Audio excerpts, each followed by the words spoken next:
Julia Rennick didn't expect anything unusual that morning. Her flight from Phoenix to Fairhaven was just shy of 4 hours, long enough to answer a few emails, short enough to avoid fully settling in. She'd taken this route more times than she could count, usually in first class when her work calendar allowed it. For her, it wasn't about comfort. It was about focus, quiet, breathing space. She arrived at Phoenix Westgate Airport just after 7 a.m., wheeling a black leather carry-on behind her. Nothing extravagant. Her style was understated: neatly pressed trousers, a soft slate blue blouse, and a fitted blazer. Around her neck, a small silver cross caught the morning light. She didn't wear it to stand out. It was a quiet piece of her, a reminder of something deeper. At the gate, the agent greeted her with a polite smile and scanned her boarding pass. First class, seat 2A. "Have a smooth flight, Ms. Rennick." Julia gave a small nod and offered a thank you before stepping onto the jet bridge. Inside the cabin, she slid her bag into the overhead bin and eased into her seat by the window, her usual spot. She loved watching the clouds shift and stretch as the plane climbed. She pulled out her tablet, flipped through a few messages from her East Coast team, and typed a couple of replies. Across the aisle, a man in a faded baseball cap had already dozed off. Behind her, a couple chatted softly about an upcoming family gathering in Cedar Hills. Everything was calm, routine, until it wasn't. A female flight attendant, mid-40s, tall with a tight bun and clipped voice, walked down the aisle and stopped abruptly at Julia's row. Her name tag read Diane. She didn't smile, didn't say hello. Her eyes went straight to the cross hanging at Julia's collarbone. "You'll need to take that off," she said flatly. Julia looked up, momentarily thrown. "I'm sorry?" "The necklace," Diane repeated. "The cross. We've had passengers complain in the past. It's best if you remove it now before it causes discomfort." Julia blinked, unsure she'd heard correctly. "Is there a specific rule against religious jewelry?" "It's not a written rule," Diane replied, her tone stiffening, "but some guests find such displays unnecessary. We try to keep the first-class cabin as neutral as possible. Please take it off." Julia kept her voice even. "I'd prefer not to. It's meaningful to me. I'm not disturbing anyone." Diane's face hardened. "This isn't a request. If you won't remove it, we may have to ask you to exit the flight." A hush fell over the nearby seats. The man behind Julia shifted in his seat. The couple behind her went silent. Even the sleeping passengers stirred, sensing something had shifted. Julia didn't move. "I'm not taking it off," she said clearly. "If this is such a concern, I'd like to speak with the supervisor." Diane leaned in slightly, her voice, now a whisper, edged with tension. "I don't know who you think you are, but you're not exempt from our rules." Julia lifted one eyebrow calmly. "I never said I was." Diane straightened, pivoted briskly, and vanished behind the front curtain. Silence fell, sharp, stunned, the kind that lingers after someone drops a glass in a quiet room. Julia turned to the window, eyes on the tarmac. She wasn't angry, not yet, just taken aback. People had said rude things before. Some had even bristled at her cross. But never like this. Not so openly. Not in front of a whole cabin, and she had no idea just how much further this moment was about to reach. Something about the moment didn't sit right. Not just the public nature of it, but the coldness of it all. The way it had unfolded, like Julia's presence itself, was a problem. She had no way of knowing how far this would go, or who, in that cabin, had already taken notice. Diane reappeared just as the final passengers were settling in. Her steps were clipped, deliberate, her face unreadable, but her body language gave her away. There was tension in every stride, like someone gearing up for a confrontation. A few feet behind her trailed another crew member, a man in his 30s with a calmer demeanor. His name tag read Nathan Hale. He didn't say anything right away. He lingered at the front of the first-class section as Diane approached Julia once more. "Ma'am," Diane began, voice firmer now, "we asked you to remove the necklace. If you're refusing to cooperate, we'll have to log this as a passenger disturbance." Julia looked up from her tablet, her voice still steady. "Disturbance? I'm sitting here quietly, minding my own business." "I've already explained," Diane snapped. "Religious items, especially visible ones, can be uncomfortable for others. We've dealt with issues in the past. This is not up for discussion." Julia exhaled slowly. "This cross is less than 2 inches long. It's not flashing. It's not in anyone's face. And most importantly, it's mine. I have every right to wear it." Diane crossed her arms. "Not when it makes others uncomfortable." Julia looked around slowly. "Has anyone actually said anything?" Diane didn't answer. That silence carried more weight than any reply could. It was Nathan, the younger flight supervisor, who finally stepped forward, his voice calm. "Ms. Rennick, I'm overseeing this flight. I'd like to understand what's happening here." Before Julia could respond, Diane cut in. "She's refusing to remove a religious accessory and is being combative." Julia turned to Nathan, her voice even. "I'm not being combative. I'm just not removing something that matters to me. I haven't raised my voice. I haven't broken any rules." Nathan nodded thoughtfully. "Understood." He turned to Diane. "Did someone actually file a complaint?" Diane's jaw clenched. "I said we've had complaints before. I'm trying to prevent another situation." Nathan paused. "But no one on this flight has said anything?" Diane said nothing. The silence that followed was heavy. Then came a voice from across the aisle. The man in seat 2B. He looked to be in his early 60s, silver hair neatly combed, wearing a soft gray sweater and wire-rimmed glasses. "Excuse me," he said, his tone calm but firm. "I've been sitting here the whole time. No one has complained. She hasn't done a single thing wrong." From behind Julia, a woman in row 3 chimed in. "It's just a necklace," she said. "She's not bothering anybody." Nathan looked back at Diane. Something changed in his expression, like the temperature in the cabin had shifted slightly. "All right," he said. "Let's try to bring this down." But Diane wasn't finished. Under her breath, but loud enough for those nearby to hear, she muttered, "She thinks she's above the rules." Julia's brow furrowed. "Excuse me?" Diane straightened her back. "People like you always assume the rules don't apply. You come in flashing your beliefs like you're better than the rest of us." Julia didn't look away. She stood slowly, not aggressively, but with quiet certainty. Her voice remained composed. "I don't think I'm better than anyone," she said. "I fly commercial just like everybody else." I asked a simple question. I didn't deserve to be talked to like that. Nathan immediately stepped in, placing himself between the two women. "That's enough," he said quietly. "Diane, let's step to the front." Diane hesitated, but after a tense second, she turned on her heel and walked toward the cockpit. The mood she left behind clung to the air like smoke. Julia sat again, folding her hands in her lap.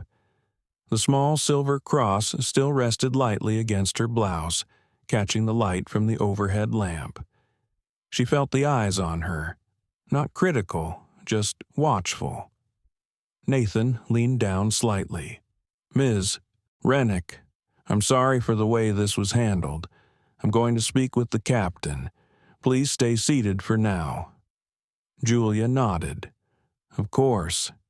He walked off, disappearing behind the curtain. The rustle of the fabric gave way to a different kind of silence, one that buzzed beneath the surface. Unspoken, heavy, but Julia didn't fidget. She didn't retreat. She simply waited. The air in the cabin had shifted. It wasn't loud, but there was a buzz, something unspoken humming just beneath the surface. Julia reached for her phone. Not to record. Not yet. Just to have it within reach, in case. She wasn't looking for a confrontation, but she wasn't going to shrink from one either. Before she could decide whether to make a call or let it go, something unexpected happened. The front curtain pulled back again, but this time it wasn't Nathan or Diane who stepped through. It was the captain. He was tall, maybe early 50s, with streaks of gray at his temples beneath a navy cap. His face was calm but serious, the kind of man who didn't chase drama but didn't run from it either. He walked down the aisle slowly, scanning the cabin. Eyes followed him. Phones stilled. Conversations died mid-whisper. There was no pretending now. Everyone was paying attention. He stopped at Julia's row. "Ms. Rennick?" he asked, his tone even and direct. She stood. "Yes, I'm Captain Sandler. I've been briefed, but I'd like to hear from you directly. You deserve to speak for yourself." That part caught her off guard. Not that he came, but how he came. There was no performance in his voice, just presence. Julia took a steady breath. "A flight attendant approached me and insisted I remove this necklace," she said, fingers brushing lightly against the silver cross. She said it might make other passengers uncomfortable, even though no one had said anything. When I declined, she became confrontational. I asked for a supervisor. Captain Sandler gave a small nod. "Were you at any point disruptive?" Before Julia could answer, the man in 2B across the aisle spoke up without hesitation. "Not at all," he said. She stayed calm the entire time. That attendant came at her out of nowhere. Sandler turned to the rest of the cabin. "Has anyone else had an issue with Ms. Rennick or her necklace?" The couple in row 3 shook their heads.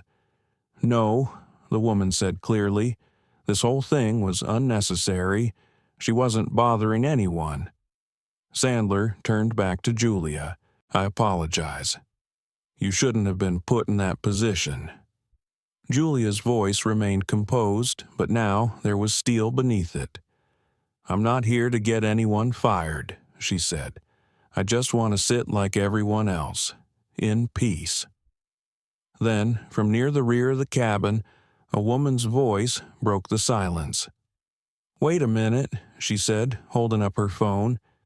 Are you Julia Rennick?"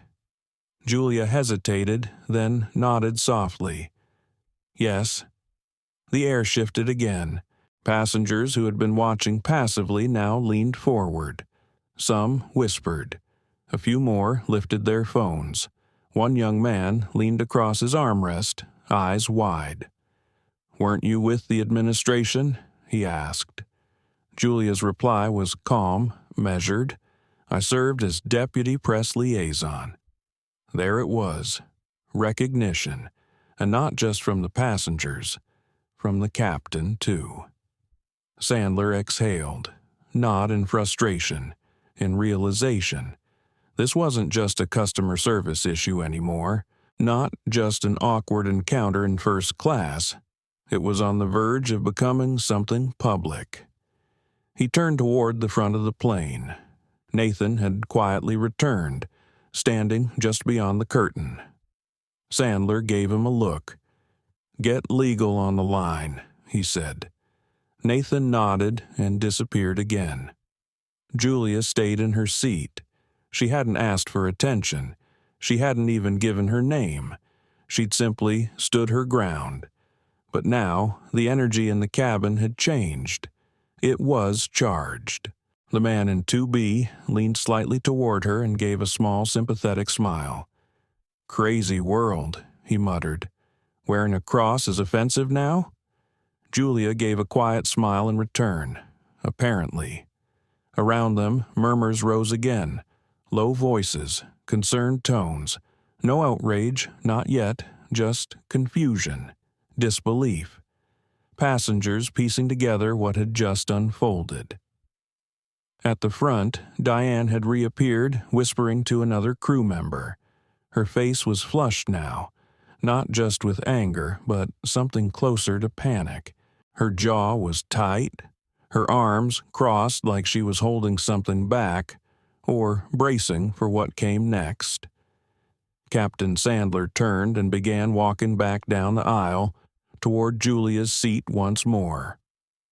"We've alerted the ground team in Fairhaven," Captain Sandler told her. "There will be someone at the gate if you'd like to file a formal complaint." Julia shook her head gently. "I'm not here to file anything. I just want to finish the flight without more drama." The captain gave a single nod. "We'll make sure of that." He turned and walked back toward the cockpit. Julia sat again, slower this time, her focus drifting toward the window. She closed her eyes briefly, still composed, but there was a different kind of stillness now, one carrying weight, pressure, like the quiet before a storm. From the seat beside her, the woman in 3A leaned slightly over. "I'm really sorry that happened," she said softly. "Did I doubt you?" Julia opened her eyes. "Thank you," she replied with a faint smile, her fingers instinctively brushing the cross still resting calmly against her skin. No, she wasn't taking it off. Not now, not later. But the moment that truly shifted, everything didn't happen in the sky. It began the second the wheels touched down.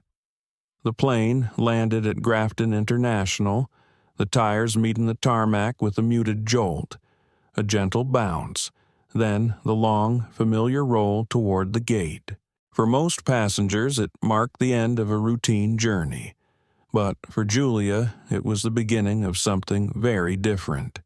She didn't know who had made the call, Captain Sandler, Nathan, or someone higher up, but it was clear the airline already knew what had happened. And worse? What was beginning to spread. Several passengers had quietly filmed the exchange during the flight. Some had even asked for her name. At least 2 people near the back had been scrolling through search results mid-flight, whispering over side-by-side photos on their screens. As the plane slowed to a stop, Julia stared straight ahead. She wasn't nervous, just aware. This wasn't her first brush with public scrutiny, but it was the first time it had arrived like this, uninvited, in the middle of a regular morning. When the seatbelt sign chimed off, Diane made the usual landing announcement. Her voice was flat now, hollow, rehearsed and robotic. She didn't glance toward Julia, didn't acknowledge her at all. Passengers began standing, retrieving their bags, but Julia stayed in her seat. She never liked crowding the aisle anyway. Today, though, she had a different reason. Nathan had quietly told her someone from corporate guest services would be waiting at the jet bridge. The man in 2B paused on his way out. He looked at her, not casually, but with purpose, with recognition. "You handled that well," he said quietly. "A lot of people would have lost it." Julia offered a polite smile. "I've gotten good at keeping my voice steady." He chuckled lightly and gave a small nod before stepping off the plane. When it was her turn, Julia rose, lifted her carry-on, and made her way to the front. Diane stood near the galley, posture stiff as steel. She didn't speak, didn't make eye contact. She stared ahead as if Julia wasn't even there. At the cabin door, a sharply dressed woman in a navy suit stood waiting. She held a sleek tablet and wore a badge that read Marissa Kinley, Guest Relations Manager. She stepped forward right away. "Ms. Rennick?" she asked quietly. "Yes. Would you mind stepping just into the jet bridge for a moment? We'd like to have a brief word out of the main path." Julia followed without hesitation, still calm, still composed. The cabin door closed behind them with a soft thump. Marissa gestured to the side where a tall man in a charcoal jacket stood waiting, a notepad in hand. He didn't speak, only offered a respectful nod. "I'd like to begin by apologizing," Marissa said. "What happened on board does not align with our values. We're reviewing the entire situation, including the conduct of our employee. Please know that we take this very seriously." Julia crossed her arms, not in defense, just in quiet strength. "I never asked for any kind of special treatment," she said. "I just didn't want to be singled out for something personal." Marissa nodded. "We understand. And just to be clear, there is no policy on this airline that prohibits religious jewelry." The man beside her finally spoke, voice low and precise. "We'll be reviewing the crew reports, flight footage, and all passenger statements. A few travelers have already submitted written comments. Some even included video. We've already received over a dozen emails from passengers on your flight," said Marissa Kinley, her voice calm but serious. Several included video clips. Julia paused. "Video?" "Yes, ma'am," the man beside her confirmed. "A few passengers recorded what happened. We expect more will be shared as people reach their destinations." Marissa cleared her throat gently. "Would you be open to writing a brief statement before you leave the terminal? It's not mandatory, but it would help." Julia thought for a second, then gave a small nod. "All right, but I'll do it in my own way." They led her to a quiet staff lounge just off the main gate, normally reserved for pilots and crew. No cameras, no crowd, just silence and soft light. As she typed her statement, Julia reflected on all that had unfolded. The embarrassment, sure, the sharpness in Diane's voice, but more than that, it was the unspoken expectation that she was supposed to shrink herself, diminish quietly, so someone else wouldn't feel uncomfortable. She finished, read it once, and hit send. Outside the lounge, she heard her name again, this time in a half-whisper from a woman passing by. "Isn't that the press advisor from the Capitol?" The ripple followed, small but real. She hadn't asked for recognition, but people were starting to see her, not for a title, but for what had just happened. As she headed toward baggage claim, two fellow passengers, strangers just hours earlier, approached her. "We sent our videos to corporate," one of them said. That was completely out of line. Julia smiled genuinely. "Thank you for speaking up." But while she was walking out of the airport, the story was just taking off online. By the time she stepped onto the sidewalk outside Grafton International, her phone began buzzing. A text from a close friend in D.C., then another, from someone she hadn't heard from in over a year. "Are you okay?" "I saw the clip. It's everywhere." She stood still for a moment, just past the curb, as notifications scrolled across her lock screen. Twitter, Facebook, a screenshot shared on Instagram stories. Someone had captured the exact moment Diane told her to remove the cross, right before Julia asked for a supervisor. The caption read, "Passenger told to remove cross necklace." Turns out she's a former White House press advisor. Julia took a deep breath. She hadn't intended to go public. She hadn't said a word online, but the story had left her hands. She slid into the back seat of her rideshare, gave the driver a polite, weary smile, and stared out the window as the city passed by. Gray skies, chilly air, a normal day on the outside. Nothing about it felt normal anymore. Back at her hotel, she opened her laptop. 2 major media outlets had already picked up the story. The airline's name was trending. Hashtags were flooding in. The comments ranged from outrage to empathy, to people sharing their own stories, of being told to hide, adjust, or silence themselves in order to make others feel at ease. Julia didn't rush to post. She knew better. Once you speak into the public space, there's no taking it back. Then, her inbox chimed. It was an email from the airline's corporate office.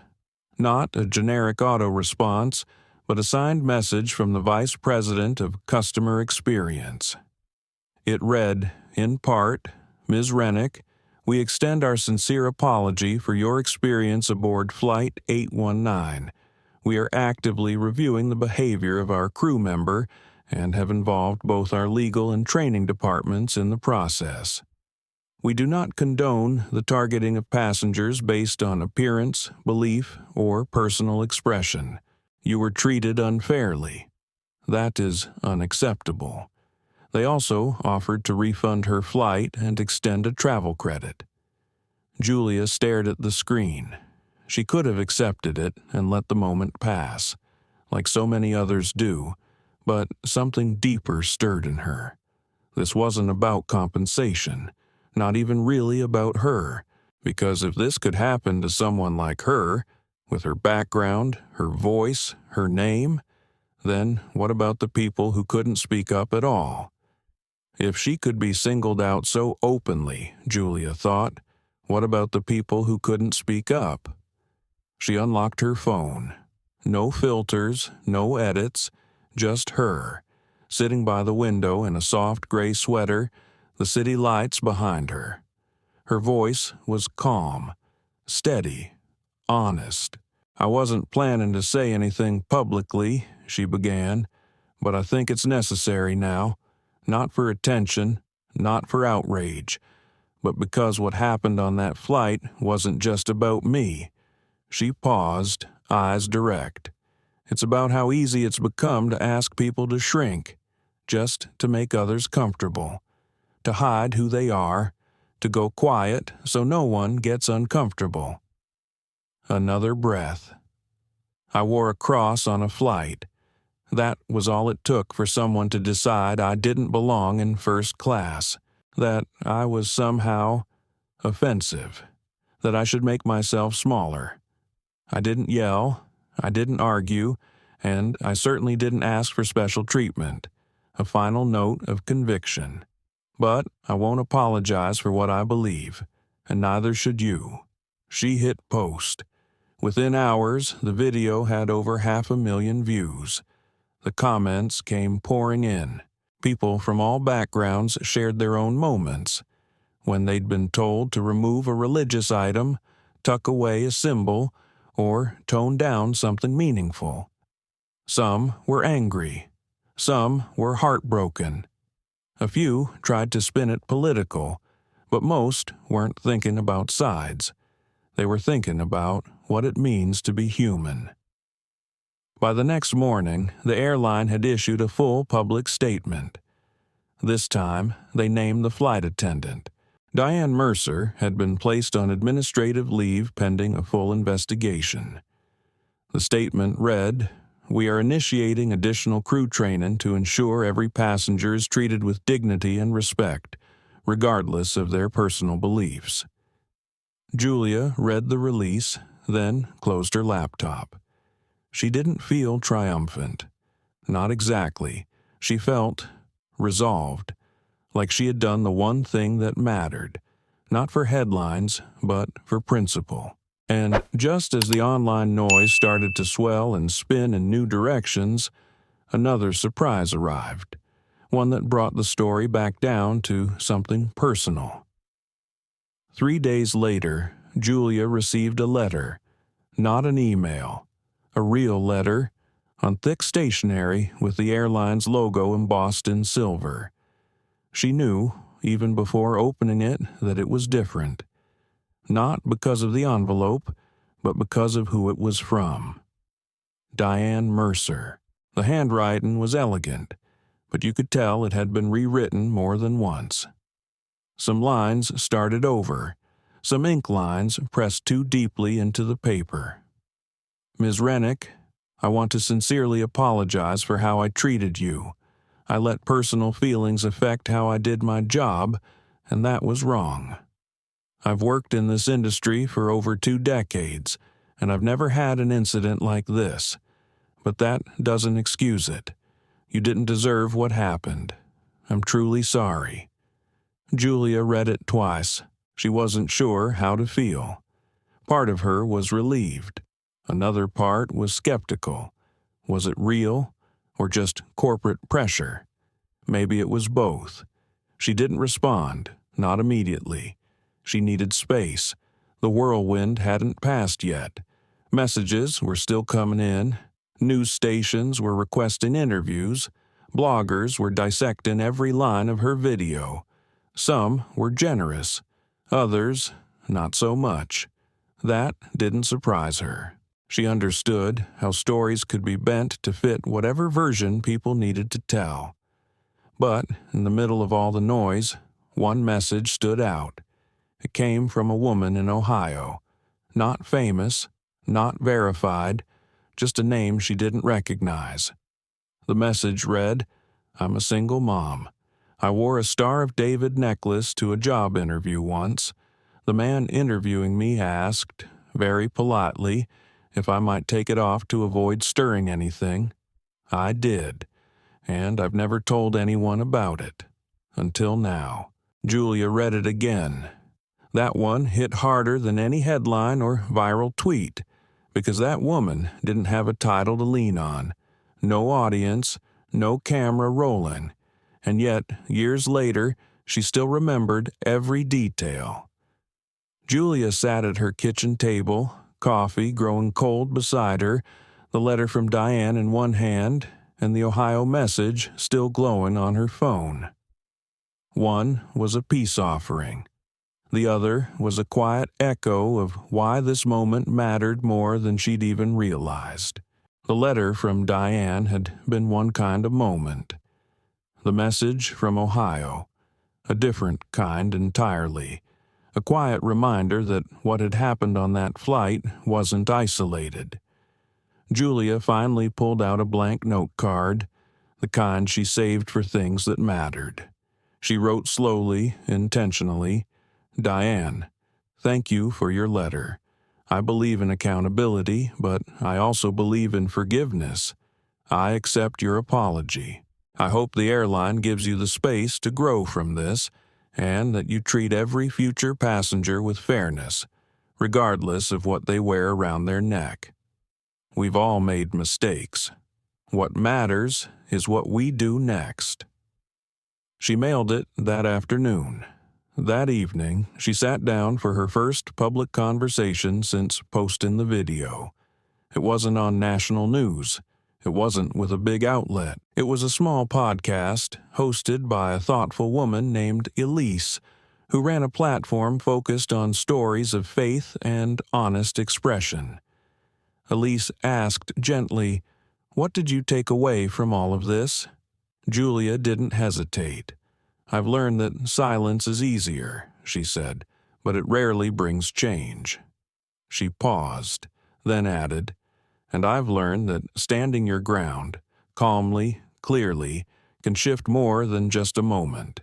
It can shift how people see what's possible." Elise asked, "Do you think this made you more guarded?"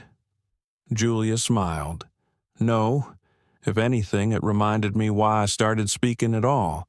Not to be loud, but to be real." The next day, she received a new kind of message. It was from a teenage girl in New Mexico. She had seen the video online. said she'd been hiding her beliefs for years, afraid of being mocked at school. After watching Julia's story, she'd decided to wear her necklace again. For the first time in months. That's when Julia realized. This had never been just about a flight, or a necklace, or a rude crew member.